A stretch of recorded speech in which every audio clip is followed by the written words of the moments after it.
कमाल क्या है वतन से अगर मोहब्बत है, वतन से इश्क तो ईमान है, इबादत है। कैसे हुआ? इलाहाबाद विश्वविद्यालय का पेपर देना है। कुछ लोग कह रहे थे कि नोट्स बनाओ, ऐसा करो, ऐसा ये करो, वो करो। कुछ लोग कह रहे थे अरे कुछ नहीं होता है, डी कुमार से हो जाता है काम, जो है एक रात में पढ़ के काम हो जाता है। मुझे समझ ही नहीं आ रहा था कि भाई एक रात में पढ़ के पेपर दिया कैसे जाता है। मैं ये नहीं समझ पा रहा था भैया एक रात में पढ़ के हम पेपर देंगे कैसे, कुछ समझ ही नहीं आ रहा है।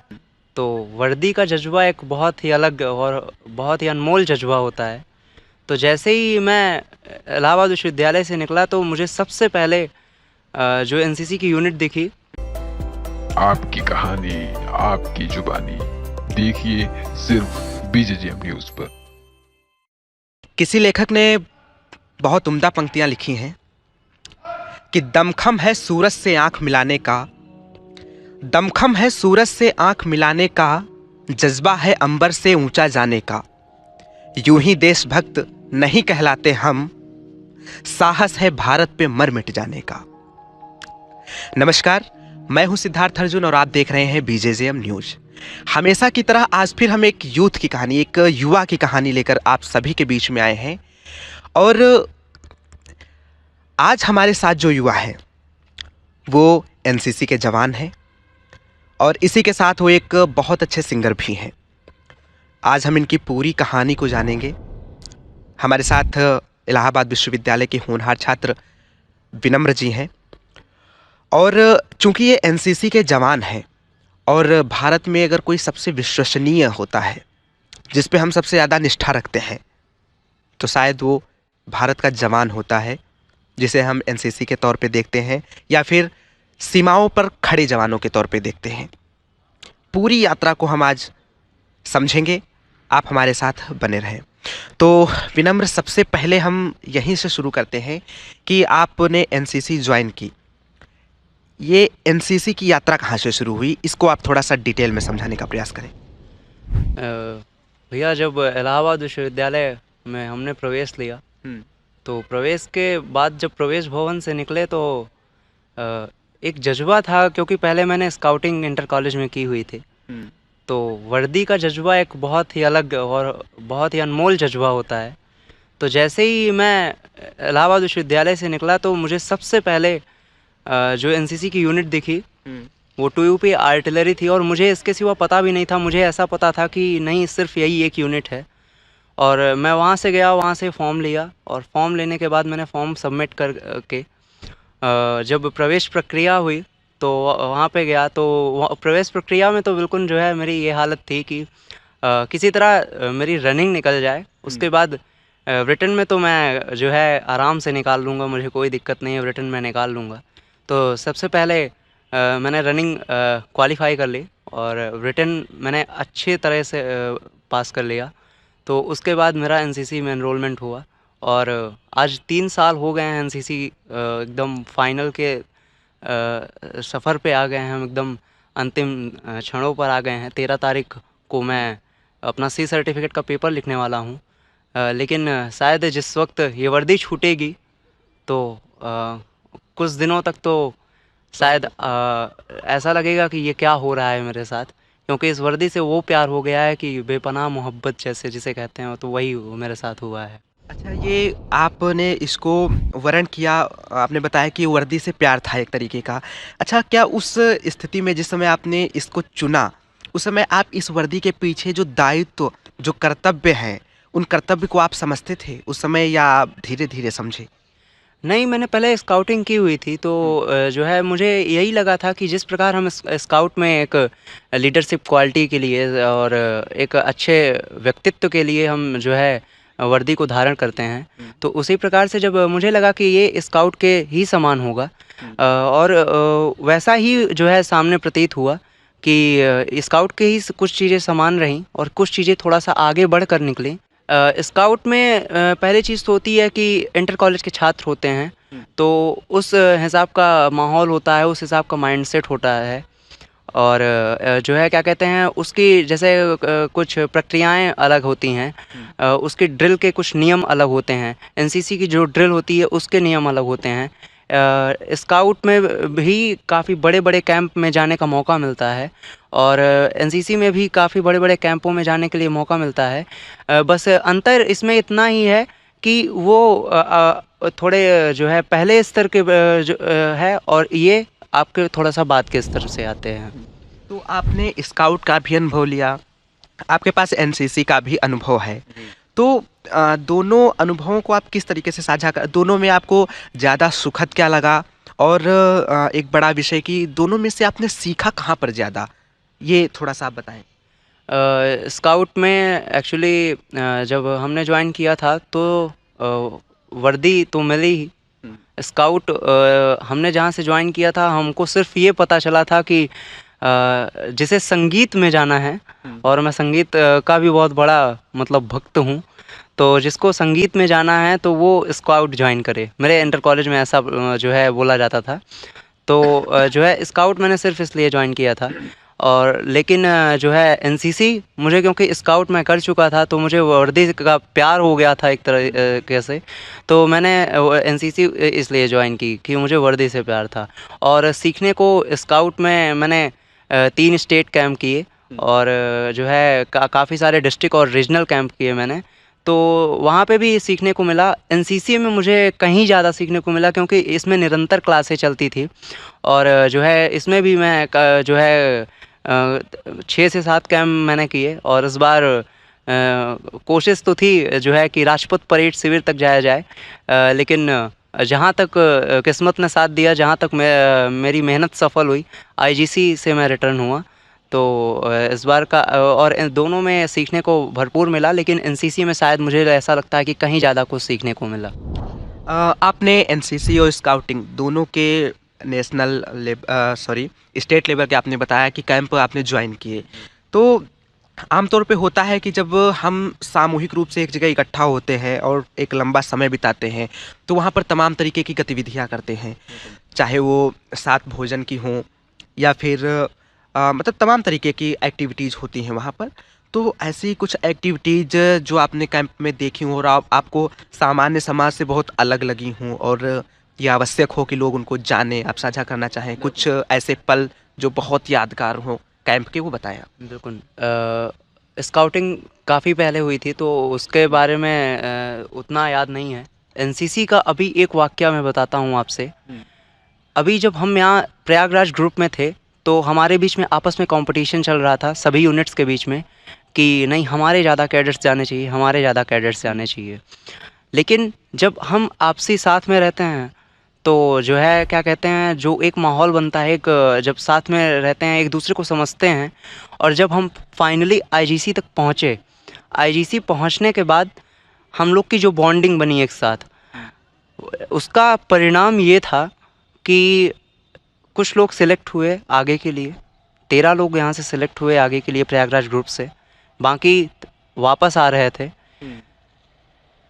जब वापस हम लोग आ रहे थे तो जो हमारी भावना और जो वहाँ पे सिलेक्ट होकर रुके थे उनकी भावना ये थी कि हम लोग आपस में लिपट के रो रहे थे, और जबकि पहले हम अलग अलग यूनिट के थे, लेकिन वहाँ पे कोई यूनिट नहीं, बस ये दिख रहा था कि हमने 10 दिन जिसके साथ बिताए हैं वो आज हमसे अलग हो रहा है, अब आगे हमारे साथ कौन रहेगा। बाकी आगे भी उनके अब जो है वहाँ पे वो आरडी में हैं, उनके दोस्त बने, हम भी वह यहाँ पर आकर अपने फिर से वही जो है लाइफ स्टाइल में फिर से अपने आप को ढाल लिए। लेकिन उस वक्त ये था कि हम जो है 10 दिन अपने इतने अच्छे साथ में बिताए हैं और हम एक दूसरे से बिछड़ रहे हैं।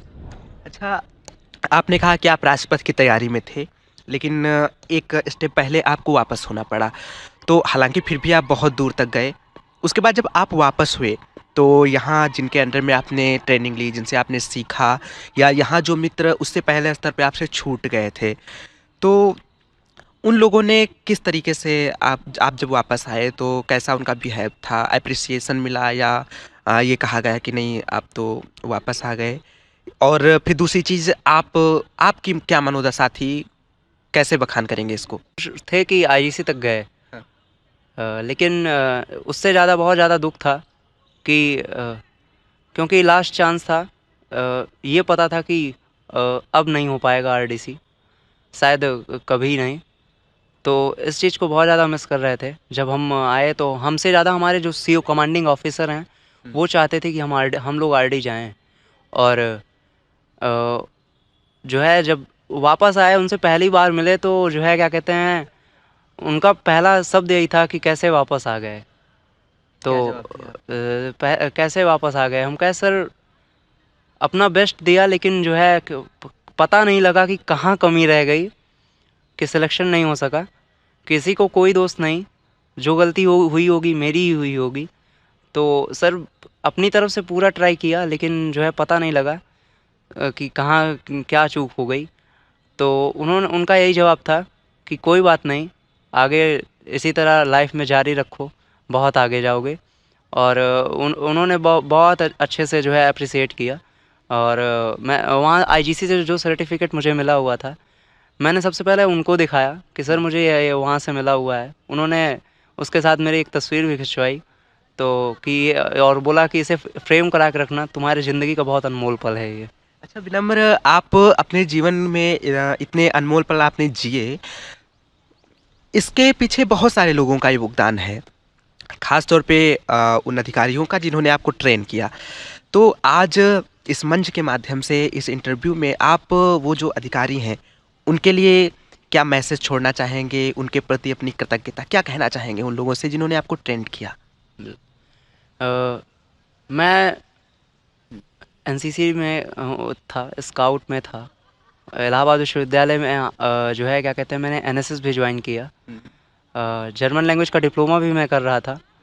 और क्या कहते हैं, मेरी तो ये इच्छा थी कि यहाँ पे जितने इवेंट होते हों मैं सब में पार्टिसिपेट करूँ, क्योंकि मेरी एक ये सबसे बड़ी आदत है कि जो चीज़ मैं कर सकता हूँ वो मैं करूँ, और जो है ज़्यादा से ज़्यादा दूर तक जा सकूँ। तो और मुझे मेरी ईश्वर की क्या अनुकंपा है मुझे नहीं पता, लेकिन जहाँ भी जाता हूँ कुछ ऐसे चंद सीनियर मिल जाते हैं कि उनके साथ ऐसा फील होता है कि अब तो मुझे कोई दिक्कत ही नहीं है। एक पिता के समान, जैसे एक पिता अपने बेटे पर या बेटी पर रक्षा कवच रखता है, मुझे एनसीसी में भी, स्काउट में भी, संगीत में भी, और जो है हर जगह ऐसे सीनियर मिलते गए हैं कि और ये ऐसा कहीं नहीं होता था कि बहुत ज़्यादा भीड़ लगी है कि बहुत सारे दोस्त बने हैं, बहुत सारे सीनियर्स हैं। कुछ चंद बनते थे, लेकिन वो बहुत बेहतरीन बनते थे। और जो है उनके लिए बस यही कहूँगा कि आज अभी कुछ हुआ नहीं हूँ मैं, बहुत आगे जो है आपके मार्गदर्शन पे ही चल के आप सबके मार्गदर्शन पे चल कर जाना है। लेकिन जहाँ तक भी पहुँचा हूँ आप सबकी बदौलत पहुँचा हूँ, और आप सब जानते हैं कि मैं किन किन का कह रहा हूँ, अप्रत्यक्ष रूप से कह रहा हूँ, लेकिन आप सभी का मेरी ज़िंदगी में बहुत अधिक महत्व है। और अगर जो कहीं भी पहुँच रहा हूँ मैं तो आपकी बदौलत हूँ, और किसी की कोई जो है वजह नहीं है। ये तो कृतज्ञता रही उन लोगों के लिए जो सेतु निर्माण में गिलहरी जैसा भी योगदान दे पाए। आपने कहा कि आप संगीत के बहुत बड़े भक्त हैं, तो मैं ये भी जानना चाहूँगा कि आप एनसीसी के प्रति, आपका वर्दी के प्रति बहुत लगाव था, प्रेम था, तो ये जो संगीत के प्रति प्रेम हुआ ये कहाँ से उत्पन्न हुआ, और फिर इसमें आपने कैसे आगे की यात्रा अपनी शुरू की और कहाँ तक पहुँचे? मेरा फैमिली बैकग्राउंड जो है वो एक मध्यम वर्गीय परिवार से हूँ मैं।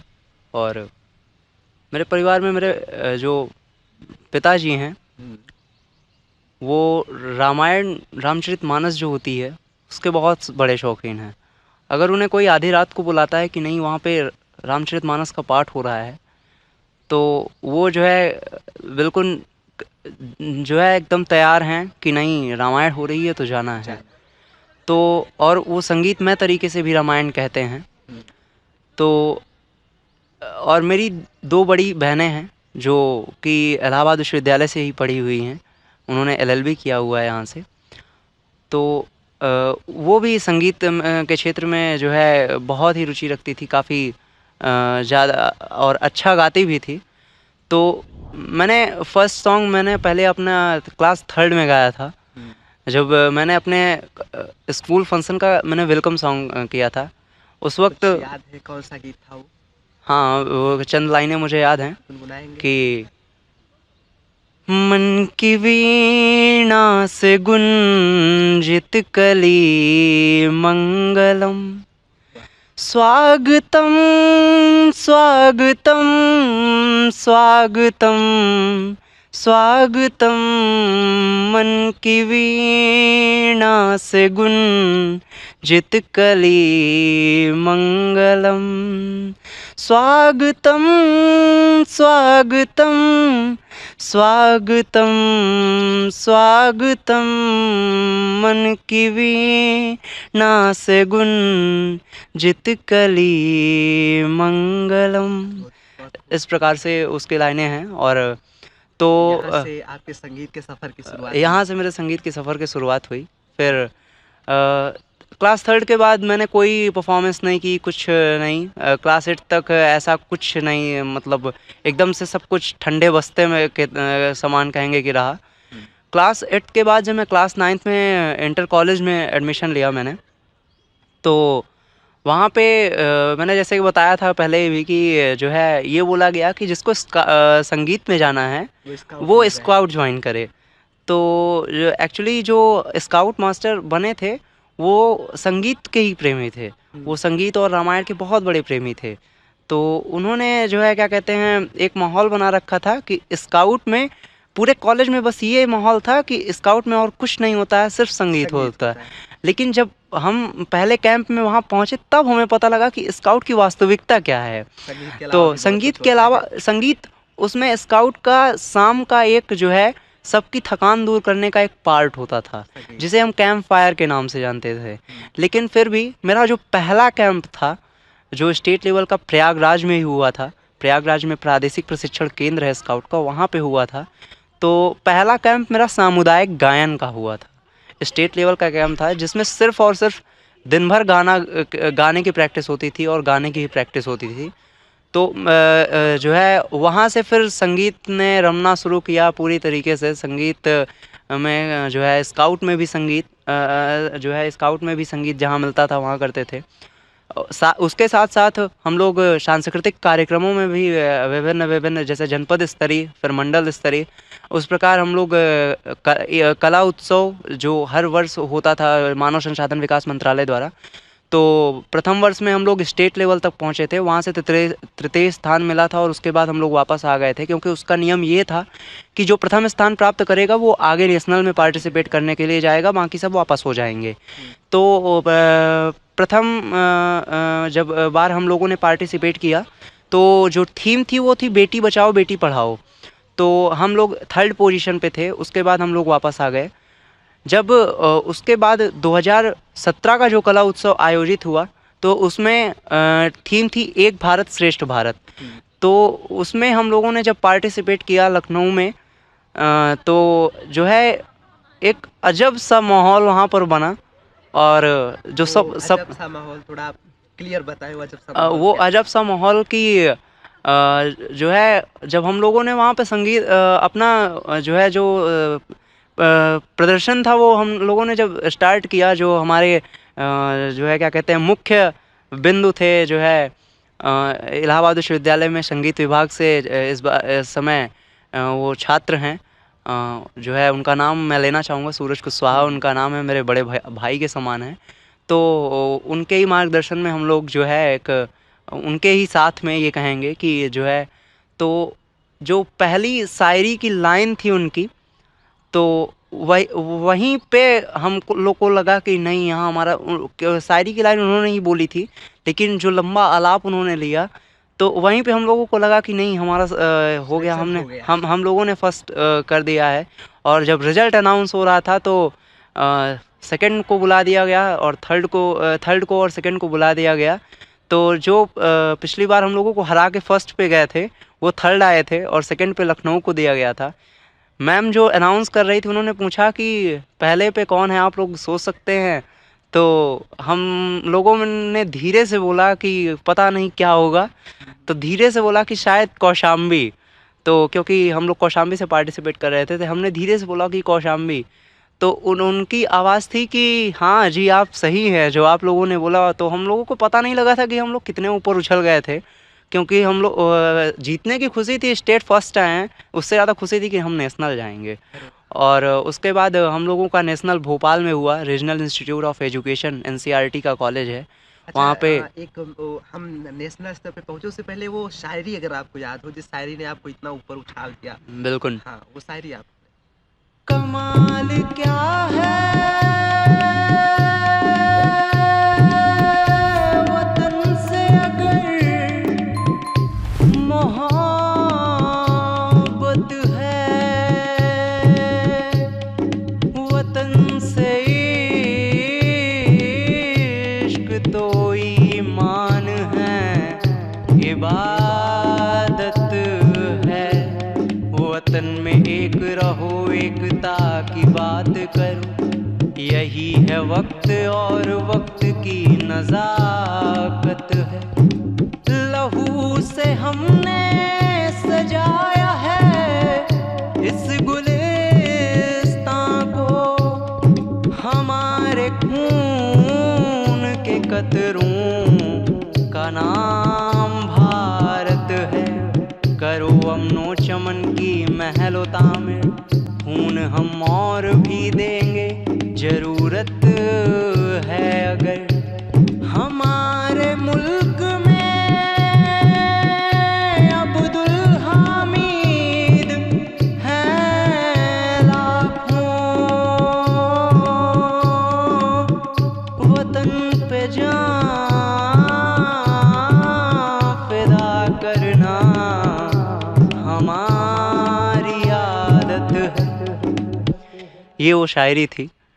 और जो है क्या कहते हैं, फिर हम लोग जब नेशनल गए तो नेशनल में उत्तर प्रदेश की 4 टीमें गई हुई थी। हम संगीत विधा से थे, हमारे साथ नृत्य में लखनऊ, नाट्य विधा में लखनऊ, और चित्र कला में हमारे साथ प्रयागराज की आर्य कन्या आर्य कन्या इंटर कॉलेज की छात्राएं थी। तो नेशनल का एक अलग ही अनुभव रहा, वहाँ पे हमने अच्छे से पार्टिसिपेशन किया। वहाँ पे हालांकि कोई स्थान नहीं लग सका, लेकिन वहाँ का पार्टिसिपेशन ही अपने आप में एक अद्भुत अनुभूति दे रहा था, एक अनुभव बहुत अच्छा मिला।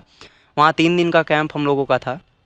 हम लोगों ने नेशनल पे पार्टिसिपेट किया और नेशनल का सर्टिफिकेट जो मिला वो माननीय मानव संसाधन विकास मंत्री उस समय जो श्री प्रकाश जावड़ेकर जी थे, उनके साइन का मिला। तो वो शायद मेरा इस समय अभी तक का बेस्ट सर्टिफिकेट है।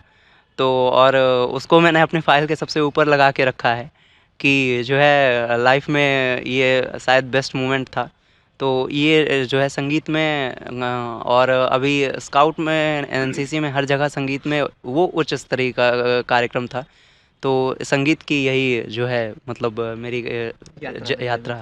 अच्छा, काफ़ी अच्छी यात्रा, और स्वर का तो हम क्या ही कहें। और खुद आप इतना ऊंचाई तक गए, लोग भी देख रहे हैं कि आप किस वजह से इतना ऊंचाई तक गए। एक सवाल जो शायद पूछना बनता भी है, अब जब संगीत में आप इतना रमे हैं तो ये सवाल पूछना भी चाहिए कि आपका फेवरेट संगीत है कौन सा? गीत आपका फेवरेट है, ऐसा कुछ अभी तक?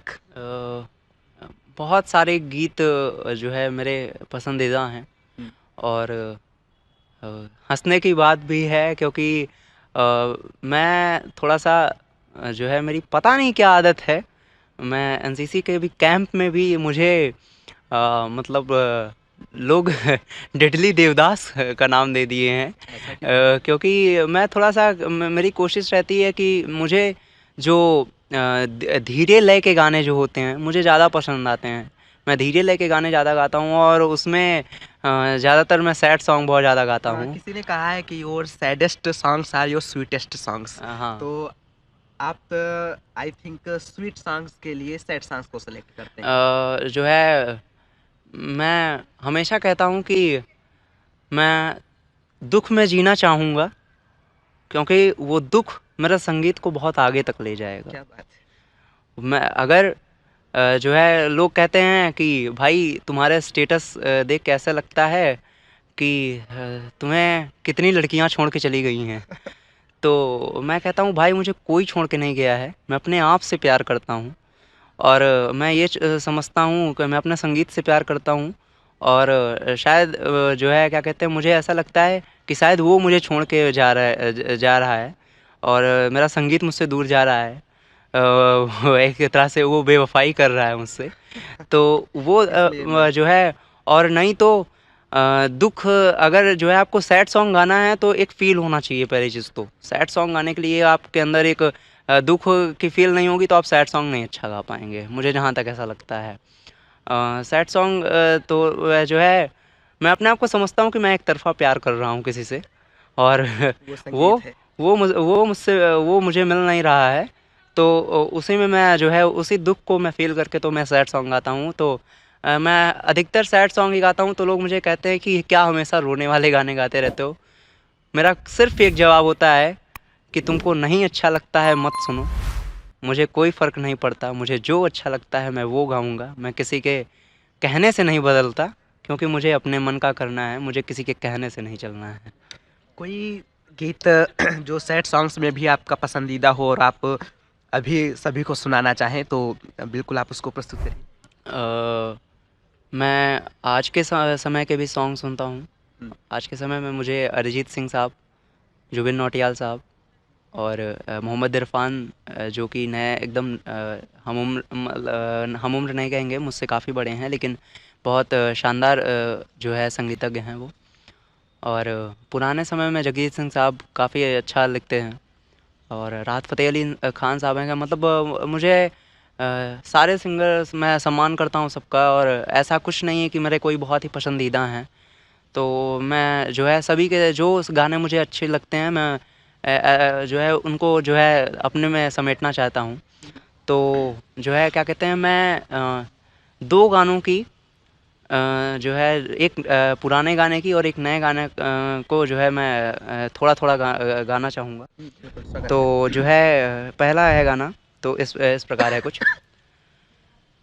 होठों से छू लो तुम, मेरा गीत अमर कर दो।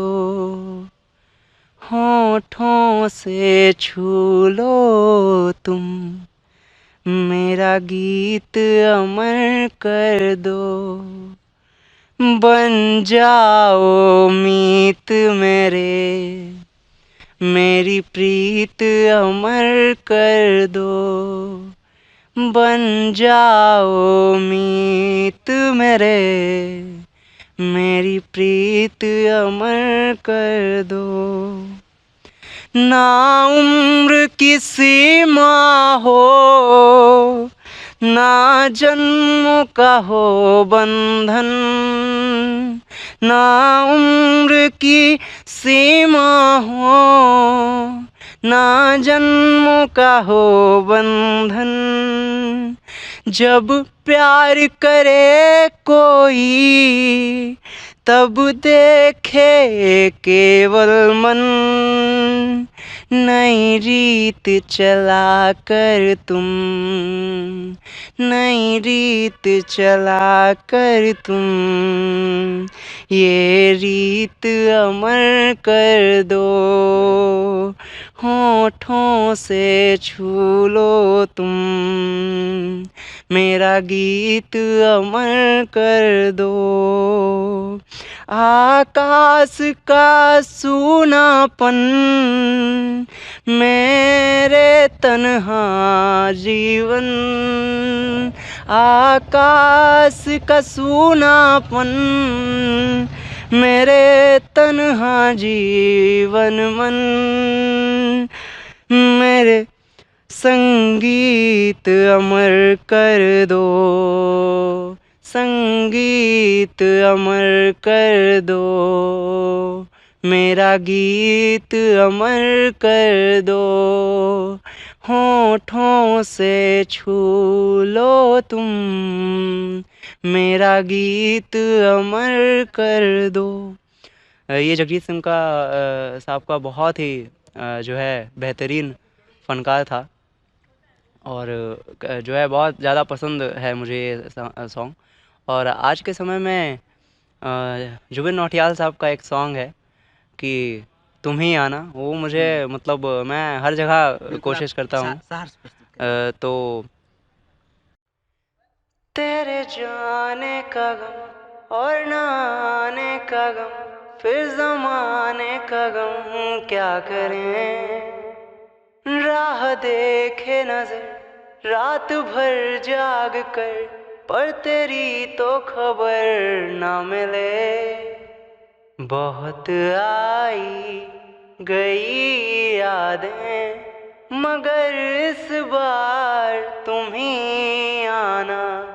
इरादे फिर से जाने के नहीं लाना, तुम ही आना। इस प्रकार से जो है क्या कहते हैं, तो आज के समय में जो है कुछ लोग बोलते हैं कि नए समय के संगीत में कुछ नहीं रह गया है, पुराने संगीत में भी वो बात है। भारतीय संगीत में मैं ये कहूँगा कि भारतीय संगीत में वो बात है कि इंसान को अगर ऐसा लग रहा है कि मेरी ज़िंदगी में कुछ नहीं बचा है और वो जो है पूरी तरीके से अपनी ज़िंदगी को ख़त्म करना चाहता है, और वो भारतीय संगीत के वो कुछ चंद गानों को अगर वो सुनेगा तो बिल्कुल उसकी मनोदशा में पूर्ण रूप से परिवर्तन देखने को मिलेगा। मुझे ये ऐसा लगता है कि संगीत में ये शक्ति बिल्कुल है। चलिए, बहुत अच्छा अनुभव आपने दिया। ये तो संगीत की यात्रा की बात रही, और जैसा आपका एनसीसी का सफ़र रहा, बिल्कुल वैसा ही मनमोहक अनुभव आपका सफ़र जो रहा संगीत का भी रहा। इसके अलावा भी कुछ पसंद करते हैं आप जिसमें आपने लंबी यात्रा तय की हो, खेल जगत या कोई अन्य क्षेत्र, अगर ऐसा कुछ है तो उसको भी आप बताएं। जो है संगीत और एनसीसी जैसा लंबा तो नहीं, लेकिन अ, खेल के अगर बारे में जाएंगे, खेल जगत की तरफ अगर हम रुख करेंगे तो मुझे क्रिकेट खेलना काफ़ी ज़्यादा पसंद था। और प्रोफेशनल तौर पर मैंने डिस्ट्रिक्ट और जोनल लेवल पे खेला हुआ है। उसके बाद जो है मैंने ज़्यादा नहीं, मैं बहुत ज़्यादा नहीं कहूँगा, मैंने 7 से 8 महीने मैंने लेदर बॉल खेली थी। प्रैक्टिस के साथ साथ मैचेस भी शायद ज़्यादा नहीं, 12 से 13 मैचेस मैंने खेले थे। मेरा भाई एक्चुअली चाचा का लड़का है, वो नेशनल लेवल का प्लेयर है, उत्तर प्रदेश कैप्टेंसी कर चुका है। तो मुझे भी cricket, leather ball, tennis ball में सब जो है खेलता था। मैं अपने आप को बहुत अच्छा प्लेयर नहीं कहूँगा, मैं सीधे बोलता हूँ कि मुझे बैटिंग करनी नहीं आती है। अगर कोई मुझसे उम्मीद करेगा कि नहीं मैं बड़े बड़े छक्के मार सकता हूँ तो मुझे नहीं आता है। हाँ, अगर आप कहेंगे कि नहीं मैं आपको सिंगल निकाल के दूँ, अगर बैटिंग की बात है जहाँ तक है कि सिंगल निकाल के दूँ, तो आप बिल्कुल जो है बेझिझक रहें कि मैं एक तरफ से नॉन स्ट्राइकर पे खड़ा रहूँगा। आउट नहीं होऊंगा, मैं अपना स्टंप बचा के रखूँगा और मैं आपको सिंगल आसानी से दे दूँगा। और मेरा बैटिंग करने का तरीका भी होगा वो जो एक बल्लेबाज की तरह ही होगा। ऐसा कुछ नहीं होगा कि मुझे गेंद खेलनी आती ही नहीं है। हाँ, अगर बॉलिंग की बात करते हैं तो जो है मेरी बॉल फास्ट नहीं जाती है, जो बात है साफ एकदम। लेकिन मुझे अपने आप पे कॉन्फिडेंस होता है कि चाहे जितना बड़ा बल्लेबाज खड़ा हो, विकेट तो ले ही लूँगा। नहीं, विकेट का नहीं होता है कि मैं इसका विकेट ले लूँगा। मुझे मेरी सबसे बड़ी प्रायोरिटी होती है, मैं चाहे जब भी खेलता था कि मेरी प्रायोरिटी होती थी कि मुझे विकेट मिले या ना मिले, मैं लालच में नहीं जाऊँगा। मैं अपनी 6 गेंदें कोशिश करूँगा कि मुझे मार ना पड़े, क्योंकि टीम को अगर आप अगर लगातार आप रन रोक के रख देंगे तो आपको विकेट, ऑब्वियस सी बात है कि आपको विकेट मिल जाएगी। तो जो है क्रिकेट मैं खेलता हूँ और बैडमिंटन भी मैं खेलता हूँ। बैडमिंटन कहीं मैं बाहर खेलने नहीं गया, लेकिन बैडमिंटन मैं खेलता हूँ। क्रिकेट मैंने खेला हुआ है प्रोफेशनल, वही मैं बता रहा हूँ क्या। और क्रिकेट मेरा बंद कैसे हुआ, क्योंकि हाई स्कूल का मैंने पेपर दिया था, उसके बाद मैंने क्रिकेट खेलना स्टार्ट किया था।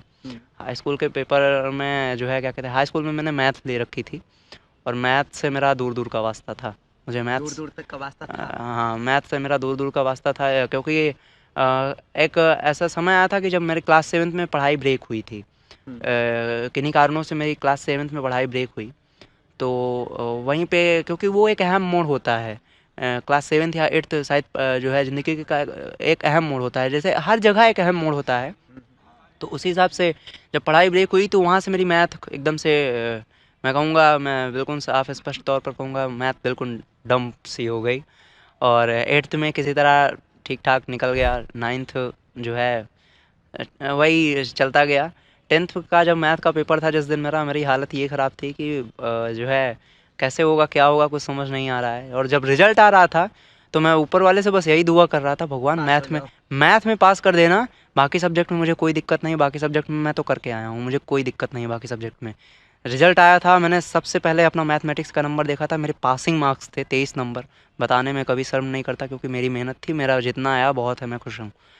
मैथ में मैंने 23 नंबर देखा था, मैं उछल गया था कि अरे बाकी सब्जेक्ट में मैं पास हूँ, मुझे को पूरा कॉन्फिडेंस है।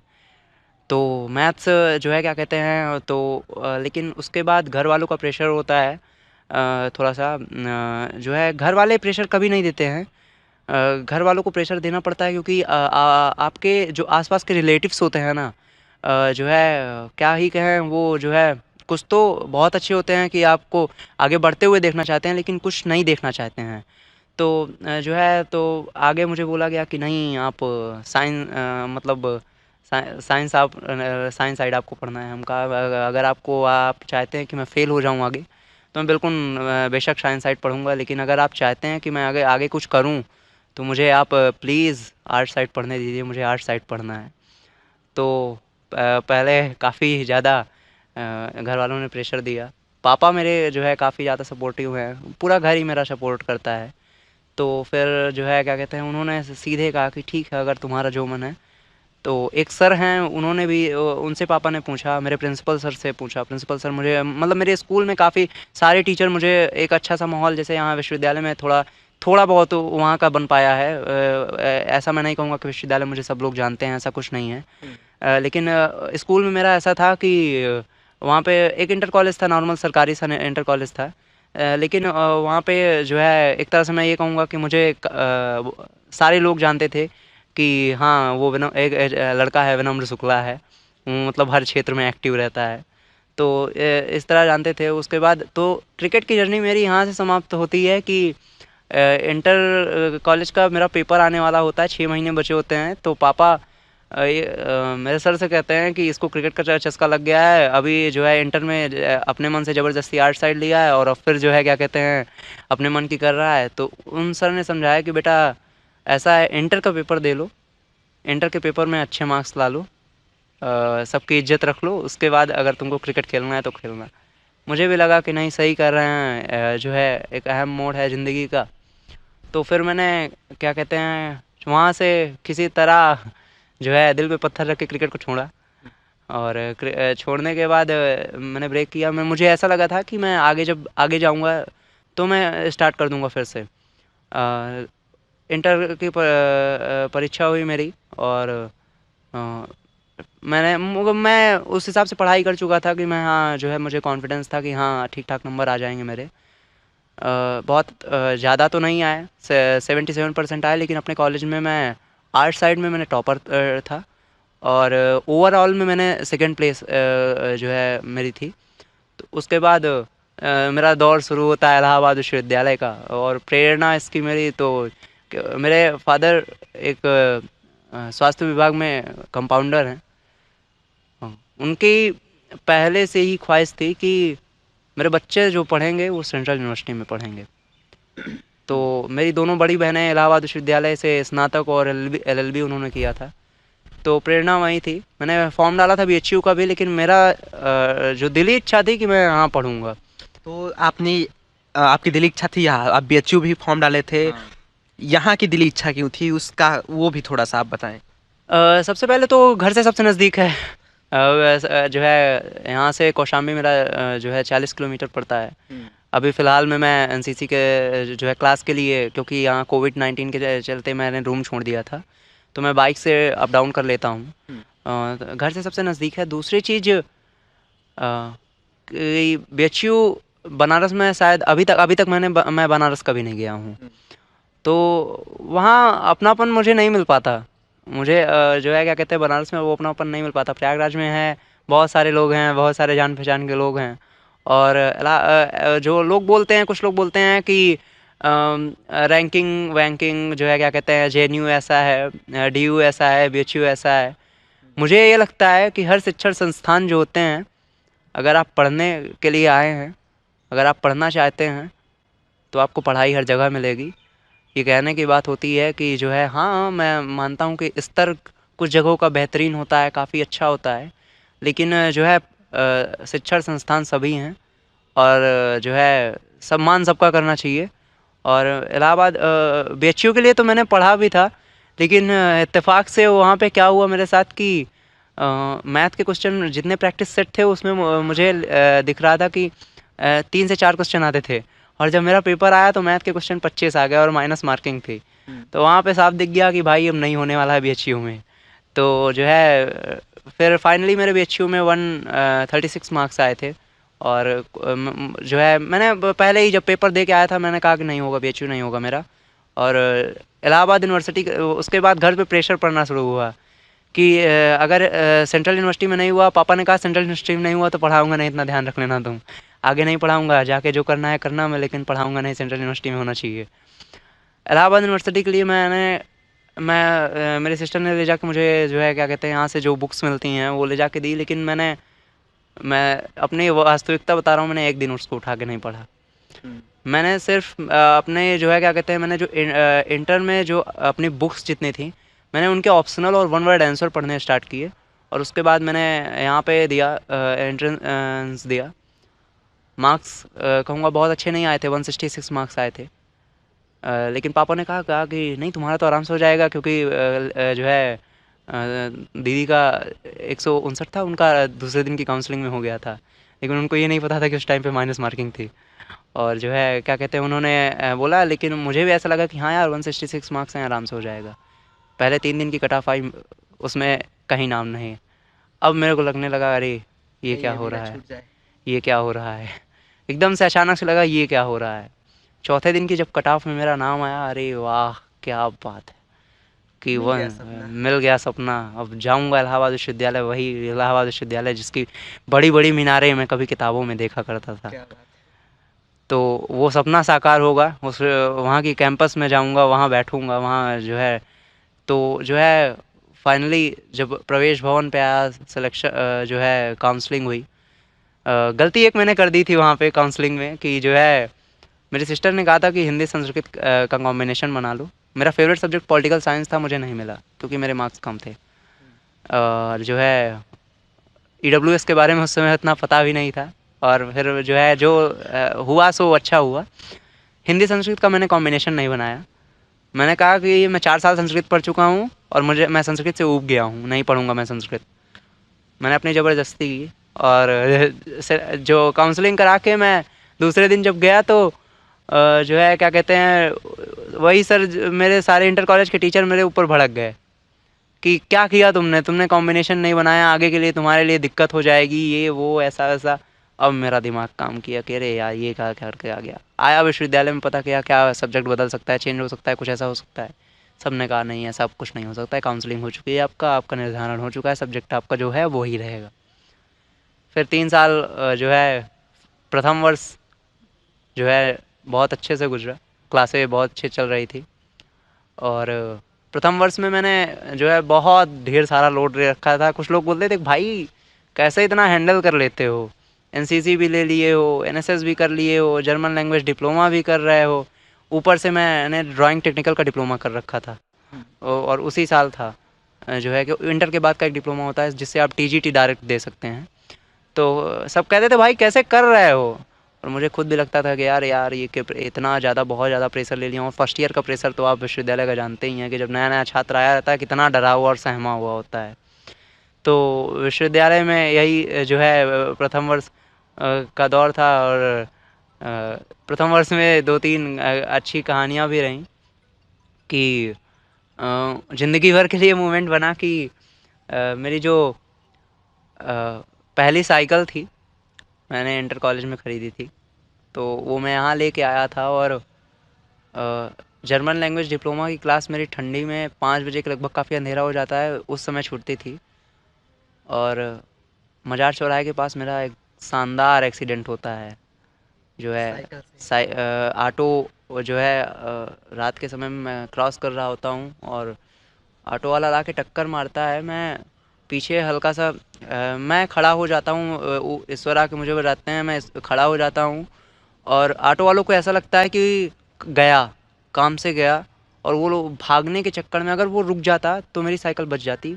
वो जो है उसने आगे के पूरे पहिए को एकदम तोड़ते हुए निकल गया। आपकी टर की साइकिल तोड़ डाली। मेरी मेरी साइकिल उसने तोड़ दी। फिर उसके बाद जो है मेरा रूममेट जो मुझे काउंसलिंग के टाइम पे मिला था, तो मैंने फ़ोन किया गया। उसके बाद मेरी स्थिति कुछ दिन तक, क्योंकि एक्सीडेंट के बाद अजीब सा सहमा सहमा मुझे कुछ दिन तक फिर घर जाना पड़ा मुझे, क्योंकि जो है मैं एकदम अपने आप को उबार ही नहीं पा रहा था उस चीज़ से।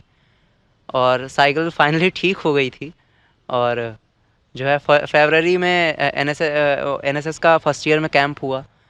उसमें भी मुझे ऐसे सीनियर्स मिले कि मुझे हमेशा आगे बढ़ाने की कोशिश की है। मैंने यूनिट 5 ज्वाइन किया था डॉक्टर राहुल पटेल सर को। और जो है क्या कहते हैं, उसमें विभिन्न प्रतियोगिताएं हुई थी। अंतिम दिनों का जो समापन समारोह का मंच संचालन भी मैंने ही किया था। और जो है उसमें 3 प्रतियोगिताओं में, भाषण प्रतियोगिता में मैंने प्रथम स्थान, और बाकी 2 प्रतियोगिताओं में मैंने द्वितीय और तृतीय क्रमशः स्थान प्राप्त किए थे। तो एनएसएस में भी जो है काफ़ी शानदार जर्नी रही। और क्या कहते हैं, जब एनएसएस का लास्ट डे कैंप के बाद यहाँ पे एक रैली थी, प्रधानमंत्री दिव्यांगजन रैली थी। तो वहाँ पे फाइनली जो है जब हम लोग गए, जो है अपने सीनियर के साथ मैं गया था साइकिल से ही, मैं उसी साइकिल से गया था। और मैं अपनी साइकिल को बहुत ज़्यादा मतलब जो है क्या कहते हैं, एकदम साफ़ सुथरा रखता था। एकदम जो है 4-5 साल की मेरी साइकिल हो गई थी, लेकिन एकदम नई सी दिखती थी। तो मेरी साइकिल खड़ी थी, मेरे सीनियर की साइकिल खड़ी थी पार्किंग स्टैंड में, और हम लोग अंदर गए। 2 बार मैंने चेक भी किया साइकिल की, हाँ है मेरी। उसके बाद जब प्रधानमंत्री जी चले गए, हम लोगों ने प्रधानमंत्री को वास्तविकता में देखा, बहुत अच्छा अनुभव था। वापस जब आया साइकिल गायब, वापस जब आया साइकिल गायब। तो ये भी इलाहाबाद विश्वविद्यालय ज़िंदगी भर याद रहेगा कि हाँ फ़ोन यहाँ लगा। से हमारी हाँ इंटरमीडिएट की हाँ साइकिल गायब। हाँ कई। तो घर पे फ़ोन लगाया कि ये साइकिल चोरी हो गई। पापा तुरंत टेंशन में आ गए कि अरे अभी इसका साइकिल से एक्सीडेंट हुआ था, तब ये इतना ज़्यादा डिप्रेशन में चला गया था। अब इसकी साइकिल चोरी हुई है तो अब ये क्या कितना होगा? टेंशन ले लेगा। और उसी टाइम पे पेपर होने वाले थे, एग्ज़ाम होने वाले थे जो है स्नातक प्रथम वर्ष के। पापा पापा और मम्मी का सिर्फ एक शब्द था, पहला शब्द था कि बेटा साइकिल की टेंशन मत करना, साइकिल बहुत साइकिल आएंगी जाएंगी, ये लाइफ का सवाल है, तुम अपने आप को सही रखना, बस और कुछ नहीं चाहिए। ये बहुत बहुत ज़्यादा अच्छे मतलब जो है संजीवनी की तरह काम किया। फिर हमने जो है साइकिल का दुःख भूल गए। भूले। और स्नातक का बहुत ज़्यादा प्रेशर था पढ़ाई का कि भाई साहब कैसे होगा, इलाहाबाद विश्वविद्यालय का पेपर देना है। कुछ लोग कह रहे थे कि नोट्स बनाओ, ऐसा करो, ऐसा ये करो, वो करो। कुछ लोग कह रहे थे अरे कुछ नहीं होता है, डी कुमार से हो जाता है काम, जो है एक रात में पढ़ के काम हो जाता है। मुझे समझ ही नहीं आ रहा था कि भाई एक रात में पढ़ के पेपर दिया कैसे जाता है। मैं ये नहीं समझ पा रहा था भैया एक एक रात में पढ़ के हम पेपर देंगे कैसे, कुछ समझ ही नहीं आ रहा है। फाइनली जो है क्या कहते हैं, पेपर भी स्टार्ट हो गए।